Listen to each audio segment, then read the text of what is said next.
अस्सलाम वालेकुम दोस्तों, जॉली हज़ीम हाजिर फिर एक नई वीडियो के साथ। दोस्तों आज मैं आप लोगों के लिए एक बहुत मज़ेदार और यम्मी सी रेसिपी लेकर आया हूँ। तो आज जो मैं आप लोगों के लिए बना रहा हूँ इटालियन हर्ब क्रैकर मैं बना रहा हूँ फ्राइड मेथड के साथ।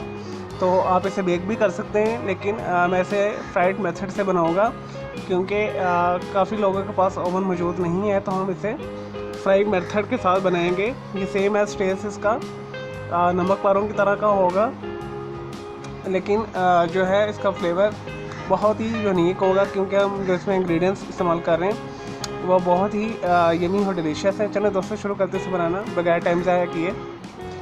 दोस्तों इंग्रेडिएंट्स में हमें चाहिए जो इटालियन हर्ब क्रैकर हम बना रहे हैं फ्राइड मेथड से, 1 कप हमें चाहिए मैदा, ½ टीस्पून मैंने इटालियन हर्ब ली है। ये इजीली मार्केट में अवेलेबल है तो आपको इजीली ये मिल जाएगी, तो इसे ज़रूर डालिएगा। इसी से ही बहुत ही अच्छा फ्लेवर इसमें आएगा। इसमें रोज़मेरी शामिल है, मर्जोराम शामिल है, बेसल है, थाइम है और सेज है और रोज़मेरी है। तो ये 5-6 मसालों का कॉम्बिनेशन होता है। ये बना बनाया आपको मार्केट से मिल जाएगा इटालियन हर्ब्स के नाम से।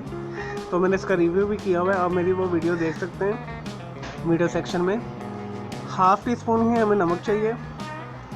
1 टेबलस्पून मैंने लिया वेजिटेबल घी। दोस्तों आपने घी ही लेना है, ऑयल इस्तेमाल नहीं करना।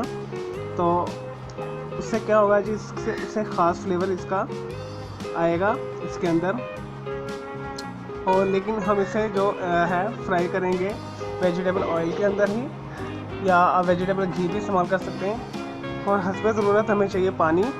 इसे इस डो को बनाने के लिए हमने सख्त डो इसका गूंदना है, जैसे हम नमक पारों का समोसा का जो है गूंदते हैं। चलिए दोस्तों इसे बनाना शुरू करते हैं। सबसे पहले एक बड़ा बाउल ले लें,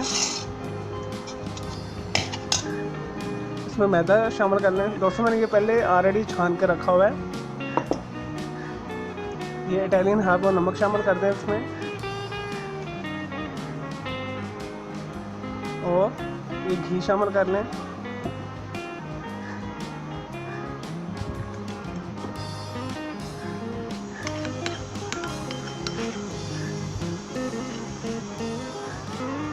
और अच्छे तरीके से इसे मिक्स कर लें। चलिए दोस्तों ये जैसे मिक्स होता है फिर मैं आपको दिखाता हूँ। इसे हम क्रम्बल करेंगे। लेंगे दोस्तों ये अच्छे तरीके से मैंने घी को इसके अंदर शामिल करके क्रम्बल कर लिए, देखिए। तो अब हम इसके अंदर थोड़ा थोड़ा पानी डाल के इसे सख्त गूंदेंगे। तो बिल्कुल आपने थोड़ा थोड़ा पानी डालना है, अदरवाइज़ ये आपसे हैंडल नहीं होगा। हमने इसका आटा सख्त गूंदना है।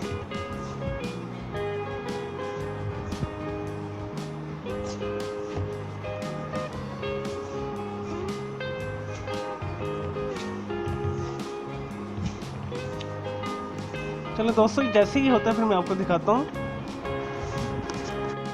लेंगे दोस्तों, देखिए कितना थोड़ा पानी इस्तेमाल हुआ है, ठीक है। तो और देखिए इस तरह आपने गूंदना है, देखिए इतना सख्त होना चाहिए, हाथ में नहीं चिपक रहा, देखिए। तो अब हम इसे 5 मिनट के लिए ढक के रख देंगे। जैसे 5 मिनट होते हैं फिर हम इसे बेल कर इसके क्रैकर बनाते हैं। मैं गोल वाले बना रहा हूँ। मैंने ये सांचा लिया है इस तरह का। फिर एक नाइफ़ के साथ नाइफ़ के नोक के साथ या इस कांटे के साथ हम इसके अंदर सुराख करेंगे ताकि थोड़ा क्रैकर का डिज़ाइन भी आ जाए। चलिए दोस्तों से ढक के रखते हैं 5 मिनट के लिए, फिर मैं आपको दिखाता हूँ। लेकिन जी दोस्तों हमारे जो है क्रैकर के डो को तकरीबन 5 मिनट हो चुके हैं। तो अब हम इसे बेलते हैं। एक चिकना बेलना ले लें आप, ठीक है। इसके ऊपर रखकर मैं इसे बहुत पतला बेलूँगा, फिर इसकी मैं कटिंग करता हूँ। चलिए मैं इसे बेलता हूँ फिर मैं आपको दिखाता हूँ कि कितना बारीक होना चाहिए ये। लेंगे दोस्तों मैंने इसे अच्छे तरीके से बेल लिया, देखिए कितना पतला मैंने बेला है, ठीक है। सारे का सारा मैंने बेलन के साथ अच्छे तरीके के साथ इसे बेल लिया एक सा करके। और इतना बेल लें कि जो हमारे जो नीचे वाली जो लाइनें हैं वो नज़र आना शुरू हो जाए, देखिए हल्की हल्की आपको नज़र आ रही होंगी। तो इतना ही बारीक हमने इसे बेलना है। अब हमने एक कटर ले लेना है, कोई सा भी आप ढक्कन ले लें या कुकी कटर ले लें। तो जो सी आपको शेप पसंद है वो आप यूज़ कर लें। स्केयर ले लें, राउंड ले लें, हार्ड शेप ले लें या कोई भी ले लें। चलिए दोस्तों, इससे हम ये कटिंग करेंगे बड़े प्यार से और आराम से। ये कटिंग के बाद हम निकालने के बाद इसे फिर बेलेंगे, तो फिर हम इसे कर लेंगे और कुकीज़ बना लेंगे इससे। इस तरह कर लें सारा।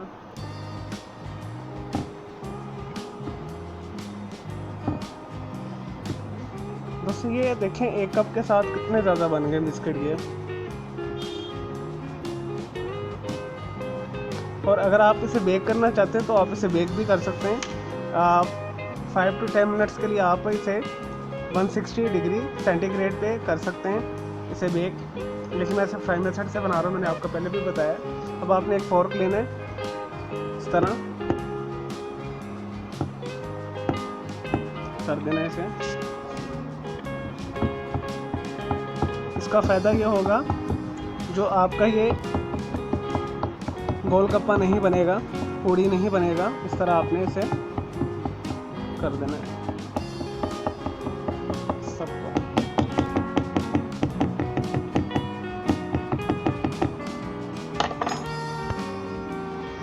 लेकिन जी दोस्तों, सारी मेरे जो है इटालियन हर्ब जो हम क्रैकर बना रहे हैं फ्राइड मेथड के साथ, सारी कटिंग हो चुकी है। अब हम इसे फ्राई करेंगे। तकरीबन 1.5 कप तेल डाल के उसे दरमियानी आंच के ऊपर हम हल्की से थोड़ी सी तेज़ आंच के ऊपर हम इसे सुकून के साथ करेंगे, लाइट गोल्डन ब्राउन होने तक। तो चलिए दोस्तों, इसे अब हम फ्राई करते हैं।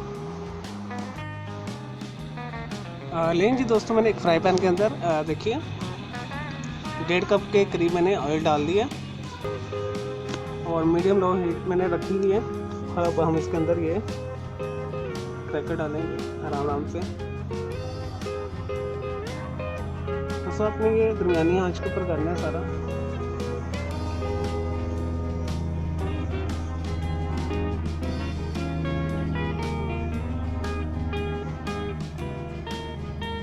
लाइट गोल्डन ब्राउन होने तक। लेंगे दोस्तों, मैंने एक बैच डाल दिया है, बड़े सुकून के साथ हम इसे कर रहे हैं आराम से। लाइट गोल्डन जो है ब्राउन होने तक हम करेंगे।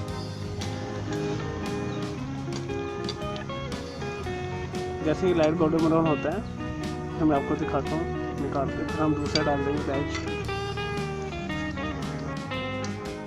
लेकिन दोस्तों, हमारे मज़ेदार इटालियन हर्ब फ्राइड क्रैकर तैयार है। तो दोस्तों, ये बहुत अच्छे और मज़ेदार बने हैं और बहुत क्रिस्पी हैं और बहुत ही यमी हैं। इसे आप चाय के साथ खाएं, कॉफ़ी के साथ खाएं, या शाम को वैसे ही आपका अगर दिल करे, या सुबह दोपहर शाम किसी भी टाइम आपका दिल करे, इसे बनाएं फटाफट, और ये फटाफट बन जाते हैं और बहुत टेस्टी है। इसमें जो इटालियन हर्ब्स मैंने शामिल किए हैं उसका एक बहुत अच्छा और यूनिक फ्लेवर आता है।